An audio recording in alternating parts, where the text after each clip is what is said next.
Então estamos aqui em mais uma parte aqui da nossa entrevista aqui com o professor Marcos Rezende sobre os sofistas, o papel dos sofistas, o legado dos sofistas. Se você não tem acompanhado as conversas, as partes anteriores, você pode clicar no link do card que está subindo no cantinho superior da sua tela e veja as nossas falas anteriores para você se inteirar de toda essa nossa discussão.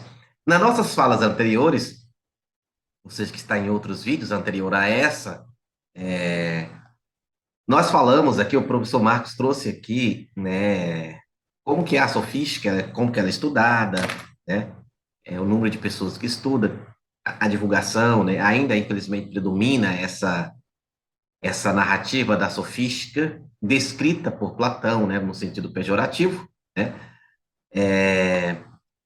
falamos aí dessa questão de estudos, quem estuda, né, de materiais, e por falar nisso, eu quero aqui, nessa parte da nossa conversa, falar deste livro, que é o livro do Marcos Rezende, né, sobre retórica política e cosmos social. Ou seja, se esse assunto te interessa, falar da sofística, falar da retórica, falar da policy é um assunto que te interessa, recomendo essa obra, né? Eu já adquiri, estou quase terminando de ler, né? E é uma obra muito rica e é sobre ela que nós vamos falar agora. Marcos, diz aí para a gente, em linhas gerais, como que está estruturada, né, a sua obra e como que ela nasceu, ela é fruto da sua dissertação, ela é fruto do quê, como que ela surgiu e como que ela está estruturada, quais são as principais ideias que você desenvolve nessa sua obra, nesse seu livro. Obrigado pela oportunidade de falar sobre esse trabalho, que eu sou um péssimo divulgador, né? Ah, Esse trabalho, João, surgiu da minha pesquisa acadêmica com o objetivo de atender às demandas do mestrado, né? A proposição do meu orientador, o professor Aldinucci, foi que eu pesquisasse sobre a persuasão em Gorgias de Leontinos, né, que é um proeminente sofista. Quando eu comecei o meu trabalho de pesquisa, eu fui aprofundando, aprofundando, eu falei, Aldo, eu acho que tem alguma coisa mais que a gente pode mexer aqui, além da persuasão, né? Porque aí eu descobri esse universo da sofística e descobri o posicionamento do Gorgias e assumi o caminho do envolvimento político do Gorgias, né? A persuasão é importante, eu falo alguma coisa sobre ela no livro, mas ela deixou de ser o tema carro-chefe da minha pesquisa, né? Daí vem o título, A Retórica Política do Cosmos Social, né? E durante a minha fala, a rápida fala, eu devo explicar um pouco o que é que esse título significa. O livro, ele, na verdade, foi dividido em três partes na sua estruturação. A primeira parte é Gorgias e a sofística, né? A segunda parte é Gorgias no teatro em Atenas, e a terceira parte é a retórica política do cosmos social, né? Então, Gorgias e a sofística, eu faço uma apresentação do contexto, porque, para mim, só dá para fazer filosofia levando em consideração o contexto. Não dá para a gente trabalhar sem o contexto. A gente tem que entender ou tentar entender o pensador dentro do seu contexto, com quem ele dialoga, quais são os problemas que ele está tentando resolver e etc., né? Aí eu falo do século V e o advento da sofística, como ela chegou, né, em poucas linhas. Falo sobre o renascimento da sofística no século XIX, enfatizando a proposição do Hegel.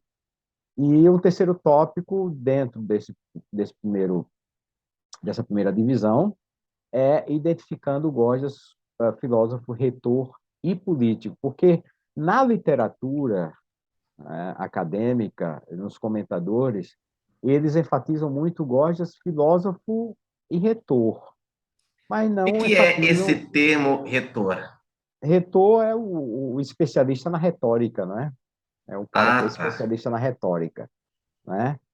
Então, ele era filósofo, ah, porque ele fazia uma filosofia significativa, ele estava inserido no contexto da discussão filosófica, ele era o retor, porque a retórica era a técnica, né? E Platão vai discutir isso, a questão da tecne da retórica, e ele vai desqualificar a tecne da sofística, obviamente.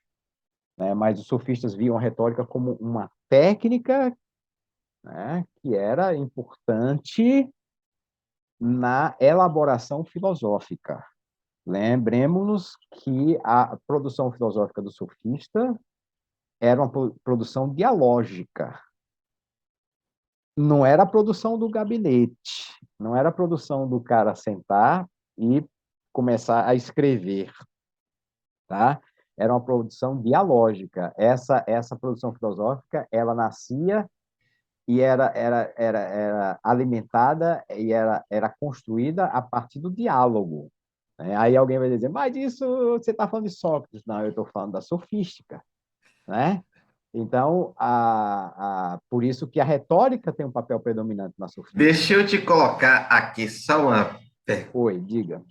é que às vezes eu não me contei. Você falando dessa produção filosófica, que era uma produção de chão, né? De pé no chão, ali no contato com as pessoas, né? É, isso. Para alguns que gostam mais da filosofia idealista, filosofia mais de gabinete, vai dizer que esse tipo de produção talvez seria uma produção mais sociológica, mais uma análise da sociedade de conjuntura, seria mais sociologia e não filosofia, porque não teria esse aspecto especulativo, conceitual especulativo. Uhum. Como pensar essa questão aí? O que que tem ali de filosófico? Era uma produção filosófica, de fato, ou mais uma produção retórica, política, análise de conjuntura, mais uma produção sociológica, de análise sociológica? Uhum. Era uma produção filosófica porque ela está abordando os aspectos caros à filosofia, né? Ela está abordando o aspecto, por exemplo, do logos, o discurso. O que é o discurso filosófico?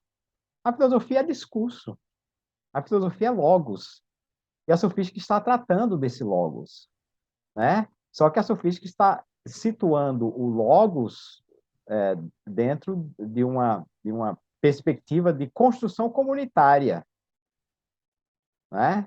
E essa é a diferenciação do logos do Gorgias de Protágoras para o logos platônico, né? Então, se a filosofia gira em torno do logos, né, a sofística está tratando disso, mas a sofística, o que a sofística vai fazer com o logos? Ela vem também denunciar as limitações do logos, né? E o Gorgias vem dizer no elogio de Helena que o logos, ele tanto pode fazer o bem como ele pode fazer o mal. É o mesmo logos, né? Era O uma logos filosofia encarnada. o logos é divino, Sim. né? Isso é uma concepção clássica dos gregos, né? O logos é divino, mas ele tem uma série de limitações também, porque ele também pode ser usado para persuadir as pessoas a cometerem erros. Né? Por exemplo, um dos argumentos de defesa de Helena, no elogio de Helena, do Gorgias, é que Helena foi persuadida pelo Logos a trair o seu marido e a fugir com outro homem, né? Mas o Logos, com a sua propriedade, com o seu aspecto divino, ele é superior ao homem, né? Então, se ele é superior ao homem, o homem tem muita dificuldade de resistir a essa força, a essa potência do Logos. E Helena foi vencida por essa potência divina, né? Então, o Logos Essa potência do logo, ela se manifesta na persuasão, é isso? através da persuasão. A Agora persuasão me que diz uma coisa, o, esses termos, retórica, eloquência, persuasão, são equivalentes, são sinônimos? não, a persuasão em Gorgias vem de Peitos, que é uma divindade também, né? Que também é uma divindade. É, a, a, a, obviamente, o termo da sofística sofista no início estava ligado à sabedoria, e depois foi desvinculado desse aspecto. Se tornou exatamente o oposto, né?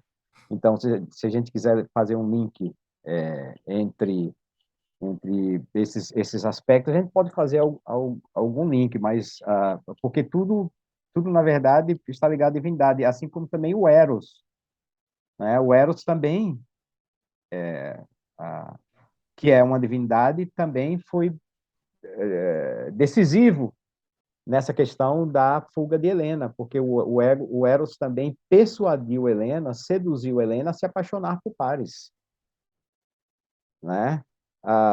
Então, mas então o Tratado do Não Ser, por exemplo, para mim é uma proposição filosófica extremamente relevante, porque o Tratado do Não Ser tá mexendo nos aspectos iniciais da filosofia, né? Assim, desconstruindo, ou fazendo, não desconstruindo, fazendo um contraponto à filosofia da natureza, Sim. né? Tratando das problemáticas da filosofia da natureza, tratando do ente, né? Não existe nada mais filosófico do que você se debruçar sobre a questão do ente, né? O que é o ente? E como a gente pode acessar esse ente? O que é que a gente pode definir sobre ele? A diferença da sofística para os pré-socráticos é que a sofística não propõe definir esse ente do jeito que os pré-socráticos fizeram, né? É isso ou é aquilo, né? É divisível ou é indivisível? É uno ou é múltiplo? Uns defendiam um aspecto, outros defendiam o outro. A sofística foge disso, né? Mas ela está tratando disso, né? E também não pode ser jogado sobre a sofística o rótulo de uma como é, agora me fugiu a palavra, João, me desculpa, de um relativismo radical, né? Essa palavra que eu estava procurando, esse termo, um relativismo absoluto e radical e de não compromisso com um consenso. Isso também não se aplica à sofística. E essa discussão também está entre Platão e Gorgias, né? Lá no livro de Gorgias, porque Platão ele acusa os sofistas de serem eristas, né? O que são os eristas? Os eristas são os retóricos que não têm compromisso com nenhuma verdade, né? Então, sobre os eristas, você pode, talvez, jogar essa alcunha de relativistas extremos que não querem nada, querem só criar problemas, né? Não é o caso dos sofistas. E nessa discussão que Platão tem com Gorgias, o próprio Platão registra, o Gorgias diz para ele, olha, a gente não pode agora anular a técnica da retórica porque existem maus retores, né? A técnica ela não pode ser anulada pela má aplicação dela, né? Então, existem os eristas, existem. Na época dos sofistas existiam os eristas. Os aproveitadores, isso é do ser humano, né, João? Você tem um movimento, tem os profissionais, uns caras que tratam de uma concepção mais apurada e mais técnica do que seja retórica, e tem um cara que vai pegar isso, né, e vai transformar naquilo que a gente hoje conhece como esse movimento dos coaches, que agora parece que está num período de descer o gráfico, né? Mas a gente já viveu o boom dos coaches no mundo inteiro, né? E quem são os coaches que a gente vê por aí nesse movimento dos coaches? São pessoas despreparadas que de um dia para o outro faziam um curso com algum sábio e se tornavam profissionais de aconselhamento extremamente caros e requisitados e ouvidos por multidões, né? Então, é você pegar uma técnica e transformar isso num movimento de, inclusive, comércio, Sim. né? Então, o que o Gorgias está dizendo é o seguinte: existem os eristas. O Gorgias está dizendo, eu sou professor de retórica, eu tenho um aluno, eu ensino retórica a ele. Qual é a técnica da retórica para ele se tornar um político, por exemplo, que use a retórica para o benefício de sua comunidade, né? Se ele pega essa técnica que eu ensinei dele e aplica para objetivos que não são nobres, eu tenho que condenar a ele, não a Não a técnica, retórica. Sim, sim. não a retórica. Sim, sim. É só para questão de esclarecimento. A retórica, eu fico pensando, retórica e a lógica, né? Alguns manuais de história da filosofia também vai por sofistas nos deram a retórica e veio o Aristóteles, especialmente, nos deu a lógica. A retórica é uma técnica de falar bem, usar as palavras apropriadas, ou ela tem também essa preocupação com pensar corretamente, entendendo esse pensar corretamente como um pensamento que obedece regras e princípios que são inerentes ao próprio pensamento, que é o caso da lógica. A primeira coisa que a gente tem que corrigir isso é que a retórica não está separada da lógica. A retórica é Uhum, parte da lógica. É por uhum. isso que eu falo de lógica retórica, tá? Então, essa informação de que Aristóteles trouxe a lógica não é verossímil. Na verdade, quem trouxe a lógica para os gregos foram os sofistas. Isso é um outro equívoco, certo? É outro E os roubo sofistas da história, é outro é roubo outro da roubo da pegada. história. É outro roubo da história, porque ah, ah, os sofistas trouxeram a lógica dialética e retórica. Eles já trabalhavam essas duas lógicas, as duas expressões, manifestações da lógica. A lógica dialética e retórica. Então, a retórica faz parte da lógica, né? Então, a dialética é a organização das premissas, né? E a retórica é a organização do discurso para expressar essas premissas, ok? Mas a retórica não está desvinculada da lógica. A retórica faz parte da lógica. Portanto, não se pode confundir retórica, discurso retórico, com discurso falacioso. Se você respeitar a divisão correta, não, né? Agora, a, o trabalho que foi feito de destruição da sofística chegou a esse ponto. Uhum. Então, a retórica se tornou uma negação da lógica dialética, né? Inclusive, o Galeno, que eu trabalho agora no meu doutorado, ele classifica a premissa retórica como uma premissa sofística. Ele chama de premissa sofística, né? E a premissa sofística, ela não produz conhecimento para Galeno. Ela está caracterizada pela doxa, que é a opinião comum das pessoas, e está caracterizada também pelo testemunho o testemunho que vem de pessoas que não são balizadas, que são Olha testemunhos que só, não o são termo, técnicos. o termo premissa sofística já está sendo usado no sentido pejorativo, né? E sim, mas Galeno já está bem distante de Platão, né? Então, dentro da própria. Na filosofia, depois de Platão, João, o termo sofista sempre esteve ligado à retórica e sempre esteve ligado a falseamento da verdade, dentro da própria filosofia. O Galeno faz isso com toda tranquilidade, o que não é nenhum problema, porque isso se tornou a referência. Depois de Platão, isso se tornou a referência, né? Então, assim, não é, eu não teria nenhum problema em relação com Galeno quando ele faz isso, porque eu entendo que dentro do contexto dele, isso já era um ponto pacífico. Isso já era um ponto pacífico. O trabalho de reconstrução da sofística, ele pode mudar essa ideia daqui para frente, mas o que já passou, já passou. Não tem mais como desvincular o termo sofista de, de uma premissa fragilizada, que é isso que o Galeno faz. A premissa sofística é uma premissa que não produz conhecimento nenhum, que está ligada somente à persuasão, né? O Galeno trabalha com o conceito de persuasão que vem do grego pitanon, né? Então, a premissa sofística é pitanon, é persuasiva somente, persuasão não produz conhecimento.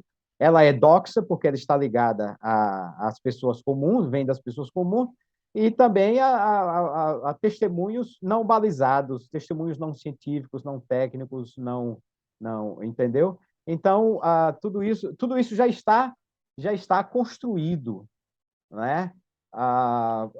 Mas eu agora perdi o fio de onde eu ia, que eu já entrei num outro aspecto, né? Mas fechando, é isso aí.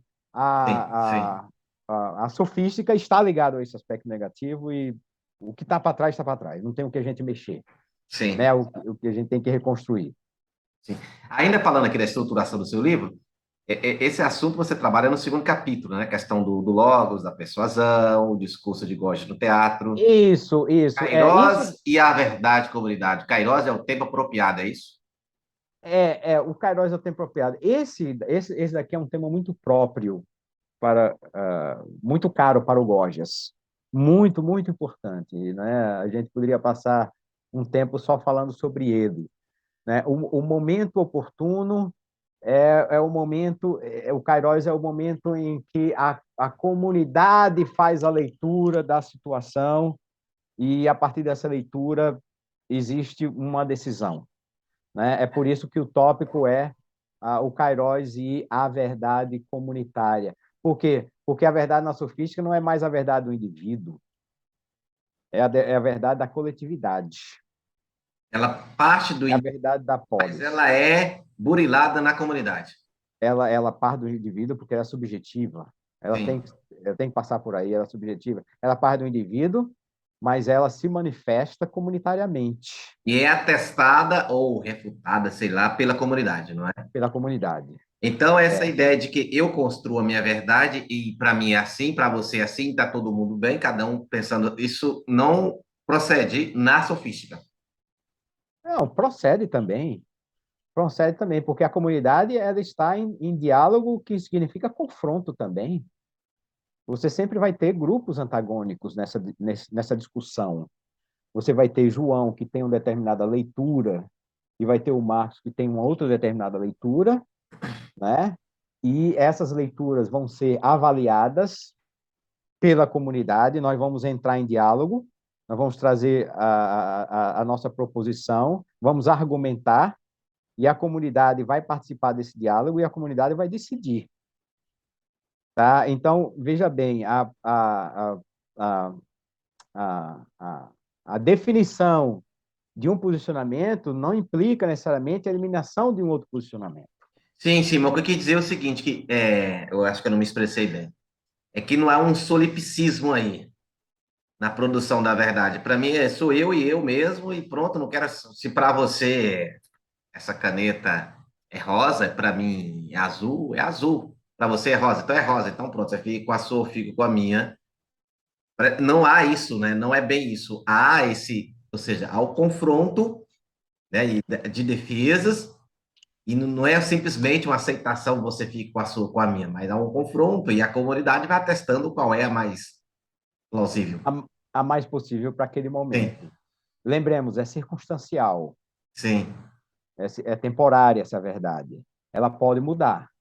Como uhum, muda constantemente? A verdade social ela muda constantemente. sim, A sim. gente está passando por uma série de mudanças agora, né? Então, por exemplo, a verdade social sobre o papel da mulher já foi uma. Hoje é um papel completamente diferente, né? Mas enquanto aquele papel que é negado hoje era a verdade comunitária, era a verdade comunitária.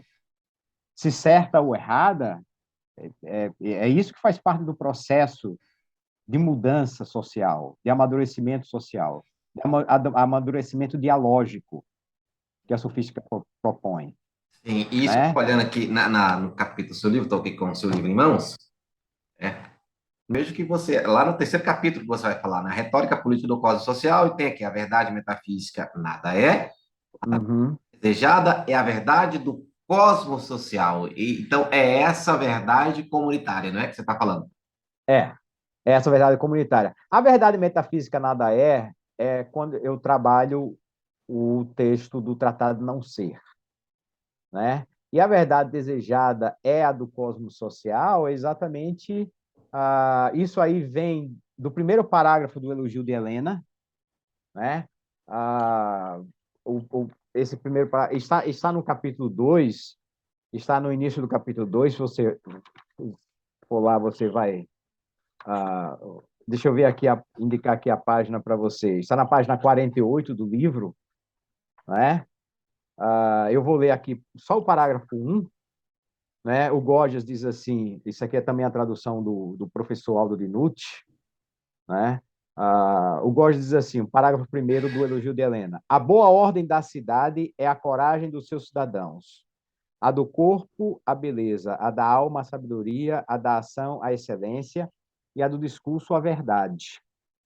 O contrário dessas coisas é a desordem. Em relação, pois, a um homem e a uma mulher, e a um discurso e a uma ação, uma cidade e a um negócio de Estado, é necessário tanto honrar pelo elogio público que merece o elogio público, quanto infligir repreensão ao que é indigno. Igualmente, pois é erro e ignorância tanto reprovar as coisas louváveis, quanto louvar as coisas criticáveis. Esse parágrafo aí, para mim, é fundamental para expressar a filosofia do Gorgias, né? E essa verdade do cosmos social. Então, o que ele está procurando é essas primeiras palavras aí, a boa ordem da cidade, né? E é Uhum. isso que eu trabalho, é o cosmos. Qual é o cosmos da polis? É a verdade que traga o equilíbrio a essa polis. E a verdade que traz o equilíbrio da polis não pode partir do indivíduo,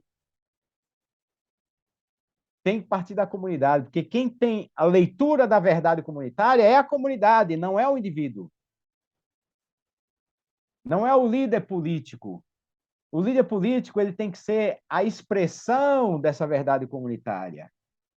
O líder político não pode ser o cara que vai expressar a verdade para que a comunidade absorva. Esse é o caminho que o Gorgias assume, certo? E se isso não acontece, vem a acosmia. Cosmos, que é ordem, acosmia é a desordem. Quando a comunidade perde essa perspectiva dessa verdade, ela entra na acosmia. Aí eu pergunto para você, qual foi o resultado da República de Platão? Fracasso. Um fracasso. Platão tentou implantar. Fracasso. Porque é uma comunidade que parte do indivíduo. É a comunidade pensada pelo sábio. A República de Platão é uma utopia, né? O que os sofistas estão fazendo é fugir da utopia. Eles não querem a utopia. Eles não querem pensar em uma nova cidade, em uma nova polis. Eles querem reconstruir a polis que eles já têm. O aspecto que eu não falei, que eu ia falar quando eu perdi o raciocínio, é que nesse livro, que eu diferencio da literatura conhecida, é que eu mostro que o Gorgias, antes de tudo, ele era um agente político, extremamente envolvido na atividade política. Na verdade, o Gorgias era um político profissional, porque quando o Gorgias foi visitar Atenas no ano de 427, antes da Era Comum, o Gorgias foi como embaixador de Leontinos. Ele foi como um ente político, né? Só que o Gorgias ele não separava a atividade filosófica da atividade política. É por isso que as três coisas estão fazendo parte de um mesmo ser, Gorgias, né? Ele era o filósofo, o retor e o ente político. E a sua produção filosófica, a sua verdade, ela não se desassocia dessa atividade política. É isso. Muito bom. Muito bom, meu caro Marcos Rezende. Só para fechar, ainda sobre a obra, me diga aí como e onde as pessoas podem adquirir esta obra. João, eu sou um péssimo divulgador, ah, então eu sempre conto com a ajuda dos amigos, como você. Eu não vou colocar meu telefone em público, porque hoje colocar telefone em público é um problema, mas ele não está à venda. Esse livro foi publicado, eu vou mostrar aqui o selo da CAPES aqui. Agradeço muito a CAPES. Esse livro foi financiado pela CAPES. né? Então, não foi por nenhuma editora, eu mesmo fiz a publicação desse livro com a ajuda do Dr. Aldo Dinucci e com a subvenção da CAPES, né? Ele não está em nenhum site, não tem um lugar que você possa encontrar. Então, eu mesmo faço essa negociação. Então, se alguém precisar, entra em contato contigo, diz assim, João, eu me interessei por esse livro e tal, e a gente entra em contato. Eu tenho alguns volumes ainda, e tem um outro livro que eu quero te mostrar aqui, para quem está interessado na sofística, que é um livro do Aldo Dinucci, que se chama Gorgias de Leontinos. Esse livro é o ponto de partida para esse daqui. Esse livro é interessante, eu recomendo a todo mundo também. Eu tenho também, eu posso atender a esse pedido, também não está à venda em nenhum site, né? Ele traz aqui todos os textos, o Dr. Aldo traduziu os textos de Gorgias de Leontino, Elogio de Helena, Palamedes, o Epitáfio, né? E traz também uma coletânea de todos os fragmentos que fazem referência a Gorgias de Leontinos, todos os fragmentos conhecidos, né? Esses fragmentos eles foram tirados de uma outra coleção, né, que só existe em inglês, né, que se chama The Old Sophists, né, mas o Aldo já fez o trabalho aqui de traduzir os fragmentos que estão ligados a Gorgias de Leontinos para o português. Isso já é uma ajuda muito boa para quem não tem acesso ou não tem muita fluência no inglês, né? Então, mas assim, alguém interessado, eu teria o maior prazer em atender, é só entrar em contato com você, que a gente atende a pessoa sem problema, e eu mando pelo correio o exemplar Maravilha. do livro, tá bom? Maravilha. Então, se você se interessa por alguma dessas obras, você pode, tem aqui o e-mail do nosso canal, aqui no link, tanto no link desse vídeo, como na página aqui do nosso canal, tem aqui o e-mail do canal, pode nos acessar. Muito bem, professor Marcos Rezende, agradeço aqui o aceite do convite para estar brilhantando aqui o meu canal. Faça aí as suas considerações finais. Eu quero agradecer, João, a esse convite. Obrigado a todos que estão envolvidos nesse seu projeto também, um projeto super interessante.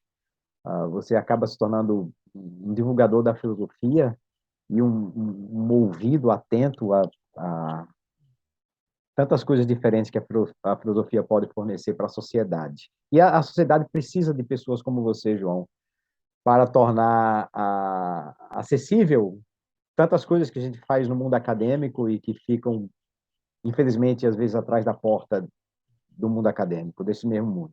Então, muito obrigado, eu espero que vocês tenham gostado.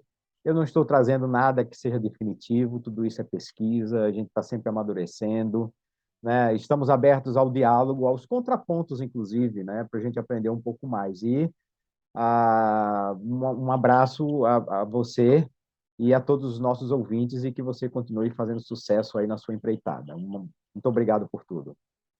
Gratidão, meu caro. Gratidão a você que nos acompanhou. Caso tenha se esquecido, deixe o seu like, comentários e compartilhe esse vídeo com mais pessoas, pois aquilo que é bom é para ser compartilhado. Meu abraço e nos veremos em um próximo vídeo.